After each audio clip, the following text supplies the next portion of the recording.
This next question's from Paul T. Paul T. Yeah, out of I know Dallas. him. Yeah. You know Paul? He's a great guy. He's great. Yeah. He wants to know, since retouching is more taboo, how do you find and get credit for images just like the photographer would? He thinks that retouchers are getting thrown under the bus. Man, we photographers are getting all the credit. How do you get- make sure you get credit on that? I get real beat up, let me tell you. So it is true. Photographers will...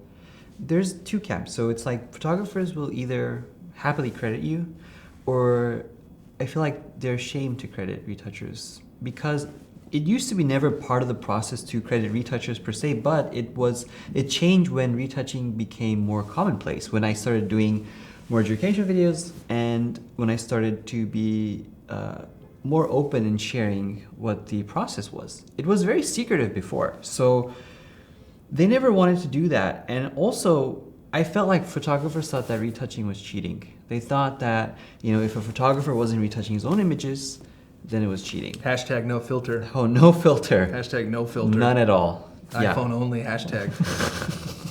Don't use that hashtag, please.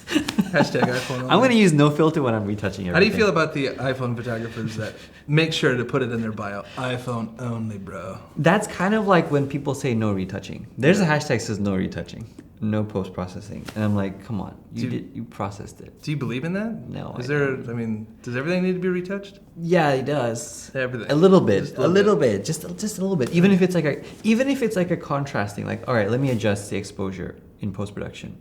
I still think that's processing, and in a sense. Especially if it's a raw image, right? Like, yeah, it's coming out kind of flat. Yeah, I mean that's part of being a photographer, like bridging the gap between what the camera saw and what you saw. Otherwise, it's the camera's vision, not your vision. Yeah.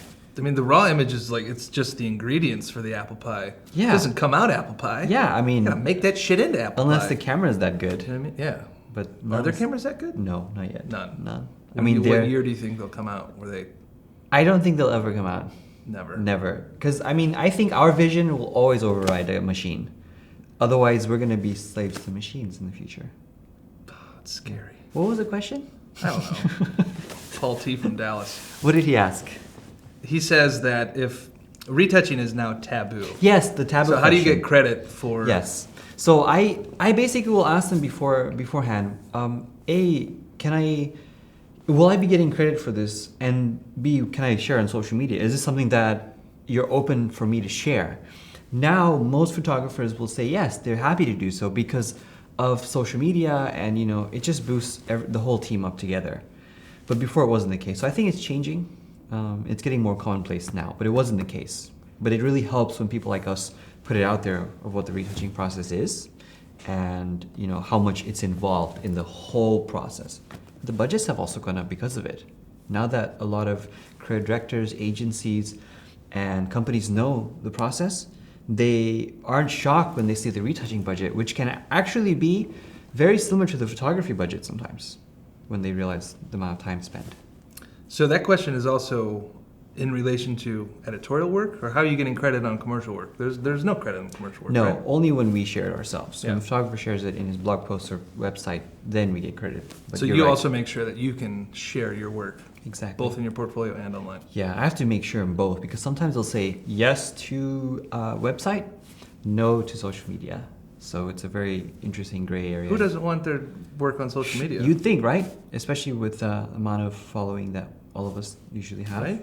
They get known from it. Who's in charge of this? Who's losing out? We should put a poll out there. How many people actually don't mind or do mind being sharing their work across the whole team. Random question, Yeah. just popped in the old hat rack up here. Yeah. Do you think you're getting hired based off of your following? Like Yes. when your name gets thrown into the hat, and they're like, Yes. he's got people and he'll share the photo. Great. Yes. Some people do tell me, they're like, hey, we want to be sure that you're going to be sharing these images because so that we can be seen more readily. And that's very true. They will hire me based on following. Sometimes, not all the time though. Jack your price up then, huh? Yeah, exactly. Buy followers. follower Don't tax. buy followers. The follower tax. Don't buy followers. Should add that in there. No, don't add it there. You should. And give me 5% now. Okay, I will. Good. All right. We'll see about it. All right. I just got 5%.